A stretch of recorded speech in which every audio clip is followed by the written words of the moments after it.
국장님 안녕하세요. 예, 그렇게 안정치는 못하네요. 아직 나돈 그렇죠. 사태가 다 해결도 안 된 것 같아가지고 많이. 예, 그렇죠. 예, 예. 우선 지금 이제 많이 잊혀졌는데 그 대진 침대 네, 건은 우선 어떻게 지금 돼가고 있는지 먼저 모두 17,000여 개 야적장에 네, 네, 다 이렇게 모여서 해체 작업한다고 그랬는데 네, 한동안 또 네, 그거 네. 뭐 옮기지도 못하고 그랬었잖아요. 지금 해체 다 네, 그렇죠. 끝났습니까? 네. 그게 대진 침대 건 같은 경우는 한 8만 8천 개 중에 한 6만 6천 개 정도가 문제가 있다. 그래서 수거 명령이 5월 초에 떨어졌죠. 예, 리콜 명령 떨어지고 수거하라 해서 명령이 떨어졌는데 그게 제대로 잘 이행이 안 되다 보니까 예, 그 6월 17일 정부가 이제 우체국을 통해 가지고 한 4만 개 정도를 이렇게 한꺼번에 또 수거를 했어요. 한 이틀에 걸쳐서. 예. 그러면서 그 당시에 일부 제품은 천안으로 가고 일부 제품은 이제 당진으로 갔던 거죠. 그렇죠. 그래서 이제 천안에 있는 거는 뭐 단계적인 뭐 철거를 해가지고 하나씩 이렇게 분해를 해가지고 일단 그쪽에서 지금 분해가 완료되어 있는 상태였다가 네. 당진께 해결이 안 됐었습니다. 그러니까요. 근데 당진 같은 경우는 천안은 뭐 그나마 그쪽에 이제 그 대지침대 회사도 있었고 그중에서 그렇게 크게 이제 주민 반발이 없어가지고 그게 진행이 됐었는데 예, 당진은 갑자기 이제 그 방사선 물질이 온다고 하니까 특히 이제 주변에 그 야적장으로 선정된 주변에 다 초등학교도 있었고 네, 그러니까 되게 불안했던 거죠. 그리고 예, 사전에 주민들이랑 이제 합의도 없었고 그러면서 아마 그게 거기에서 그 분해 작업이 계속 안 됐었어요. 네, 그러다가 최종적으로 그 천안에 있는 게 작업이 끝나니까 네, 당진에 있는 거를 10월 15일부터 해가지고 한 23일까지 해서 당진에 있는 거를 천안으로 옮겨서 예. 그쪽에서 해체 작업이 완료됐다 이런 정도로 이제 파악하고 있습니다. 현재로서는 해체 작업은 완료네요. 그런데 문제는 해체 작업은 완료됐는데 예, 거기에서 이제 해체된 물건들에 대한 보관인 거죠, 이제. 예, 아시다시피 저번에 어떤 교수님이 나와서 이제 말씀하셨던 것 중에 일부 제품들 특히 이제 그 도포되어 있는 그 매트라든지 천으로 된 것들이 같은 경우 그 양으로 치면 엄청 많은 양일 것이다. 예, 그거는 엄청난 양의 방사능 물질이고 그래서 이거는 뭐 방사성 물질이기 때문에 방사성 폐기물 수준에 맞춰서 예, 처리해야 되는 거 아니냐 이런 얘기가 있었는데도 예, 아직 원안위는 거기에 대한 대책 마련이 따로 없는 걸로 알고 있어요. 그냥 어, 분해만 해서 보관만 하고 있는 거죠. 분해해서 그냥 그 공장에 보관 상태다. 그렇죠. 네. 어디로 어떻게 옮길지 아직 결정되지 않은 상태다. 그렇죠. 지금 뭐 그 천을 갖다가 태울 것이냐, 아니면 매립을 할 것이냐 이런 거에 대한 결정도 안 난 걸로 알고 있습니다. 제대로 그걸 처리하려면 어떻게 하는 게 옳은 겁니까?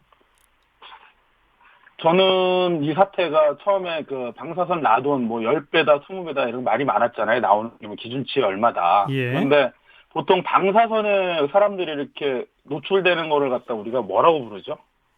피폭됐다고 그러죠. 피폭됐다고 하잖아요. 예, 그러면 이분들이 라돈을 마시고 이게 노출된 거는 피폭이죠. 예, 근데 이게 이제 생활용품이라는 거예요. 이들 그 원안이나 이쪽 기준에서는. 예, 그렇기 때문에 기준이 없다라는 거죠. 방사선 폐기물에 대한 기준이 아니다. 그런데 어, 방사선 물질에 피폭된 거 맞잖아요. 네, 노출되면 피폭된 거고. 네, 방사선 물질인 거잖아요. 예, 근데 방사선 산업에서 나온 물질이 아니기 때문에 그걸 처리할 수 있는 방안을 못 만든다? 뭔가 많이 이게 안 맞는 것 같지, 앞뒤가. 네, 방사선 물질이라고 저는 생각하고요. 예. 방사선 폐기물 처리에 준하는 방법으로 처리를 해야 되는 게 맞다고 봅니다. 경주에 그 방패장으로 가면 되겠네요. 그런데 그거를 지금 안 하고 있는 것 같아요. 네. 어, 네. 그리고 그걸 만들려면 뭐 관련된 조항이라든지 뭐 손을 봐야 된다. 이런 네, 입장인 것 같습니다. 네. 자, 그리고 그 대진 침대 이용해서 피해본 분들에 대한 그 보상이나 배상은 어떻게 돼가고 있습니까? 지금 사실 대진침대 사태는 이러한 제품을 만든 기업도 책임이 크죠. 예, 당연히 기업이 제일 책임이 크겠죠. 예, 그런데 사실은 이러한 제품이 팔거나 돌아다니게 했던 그 허가를 내주거나 어떠한 친환경 인증을 하거나 다양한 정부에서 책임이 있잖아요. 그렇죠. 예, 환경부 아니면 산자부 뭐 이런 데들이 다 책임이 있을 거예요. 원안위도 기준 마련을 했던 데고 식약처나 이런 데들도 다 관련된 기관들이 있고 회사들이 있단 말이에요. 예, 그런데 예, 지금 대진지태 사태만 하나 놓고 보자면 그게 6만 6천 개의 침대에 문제가 있었고요. 그 예, 중에 그걸 사용한 사람들 얼추 이렇게 하면은 뭐 1인 가족, 2인 가족, 3인 가족이 있다 보니 한 10만 명 이상이 노출이 됐을 거예요. 예, 그런데 예, 실제로 이러한 사항을 알아서 법적인 소송을 건다든지 한 사람들이 그렇게 많지는 않아요. 어, 지금 예를 들어 지금 소비자원에 한 6천 명 정도가 그 소비자 분쟁시 조정 신청을 했고, 예. 그래가지고 이제 대진침대만 놓고 보자면은, 뭐 1인당 뭐 30만 원 정도의 조정비를 지불하라라고 이제 대진침대 얘기를 했어요. 네. 그런데 대진침대는 자기들이 20건 정도의 손해배상 청구 소송이 있고 동일한 건이기 때문에 이 자체만 수락할 수 없다. 그거와 이제 상황을 지켜봐서 해야 된다면서 거부를 했어요. 네. 그러면서 소비자원이 뒤에다가 이렇게 단서를 다른 게 개인 민사소송 가능. 이 동일권에 대한 재심의는 이제 안 됨. 네. 강제성이 없는 거죠. 예. 즉 무슨 얘기냐면은 피해자들, 즉 여기에서 말하는 피해자들은 이제 건강 피해를 포함한 피해자들인데 네. 일단은 그냥 이분은 대부분 이제 교환이랑 위자료 정도를 이렇게 청구하는 분들이에요. 예. 30만 원 정도면 이분들 자체도 지금 해결이 안 돼요. 그렇군요. 건강 피해나 이런 거는 아예 살펴볼 수도 없는 거죠. 현 시점은. 그런데 그런 건강 피해는 아마 정부가 나서지 않으면 안 될까. 분명히 정부가 나서야 된다고 생각합니다. 현재 상태는 억울하면 소송 걸어라. 여긴 그거밖에 없군요. 그렇죠. 그나마 우리나라가 집단 소송제라도 있으면은 예. 한두 명이 승소하면 맞춰서 움직이면 되잖아요. 그것도 아니죠. 그렇지도 않잖아요. 네. 그러니까 지금 대진 침대는 뭐 논란이 뜨거웠다가 지금 잊혀지긴 했습니다만 뭐 제대로 해결된 게 없는 상태군요. 없다고 봅니다. 근데 그 후에 또 여기저기서 라돈이 검출됐다고 뭐 여기저기 나왔었잖아요. 그 후에 어떤 제품이었죠? 좀 그 시간적인 순차적으로 좀 말씀드리자면은 저희가 그 5월 15일 날 첫 기자회견을 할 때 그 대진침대랑 이걸 들고 나와서 기자회견을 했어요. 예. 그 다음에 기자회견했던 게 이제 라텍스 매트릭스 해외에서 구매한 라텍스 매트릭스 가지고 이제 기자회견을 했죠. 예. 근데 라텍스 매트릭스도 그 피해자 카페가 있는데 약간 4만 명 정도가 안 돼요. 네. 그러면 이분들도 한 10만 명 이상의 구매자 세력이 있을 거다라는 얘기가 있죠. 예. 그리고 뭐 온열기 매트 등 해가지고 이제 그 의료기기 회사들의 제품들. 예. 거기에서는 막 방사선도 나오고 라돈도 나오고. 예. 그다음 뭐 가사미와 친구.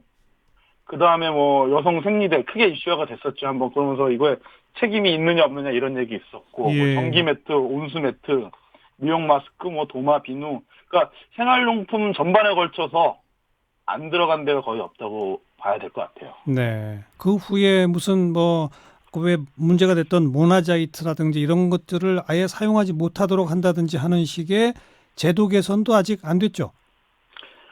지금 정부가 11월 22일자 보도자료에서 그 모나자이트에 대한 그 사용 금지를 뭐 단계적으로 이렇게 뭐 하겠다라는 그런 뭐 법안을 만들어야 될 거 아니에요? 법안이나 규정이나 이거 손을 봐야 되겠죠. 예. 그러면서 지금 목표로 삼은 게 내년 하반기 때는 이 모나자이트나 이와 유사한 그 방사성 물질들 네. 이런 것들에 대한 사용을 생활용품이나 사용을 전면 금지한다라고 얘기를 했어요. 내년 하반기 목표로. 네, 하반기 목표로. 그런데 문제는 이 제품들이 저희가 이제 뭐 신고했던 제품들 중에 많은 제품들이 그 어떤 기준치 미만이다 뭐 이러면서 아직도 팔리고 있거나 아니면 알겠습니다. 기준치가 그런 게 있죠. 네. 올 한 해 꼭 기억해야 할 뉴스로 이슈 라돈을 꼽았는데 올 한 해 기억이 아니라 내년부터 더 생생하게 기억해야 할 이슈로 라돈을 선정해야 될 것 같습니다. 오늘 일단 그렇죠. 여기까지 말씀드릴게요. 고맙습니다. 네네, 감사합니다. 환경보건시민센터 이성진 사무국장이었습니다.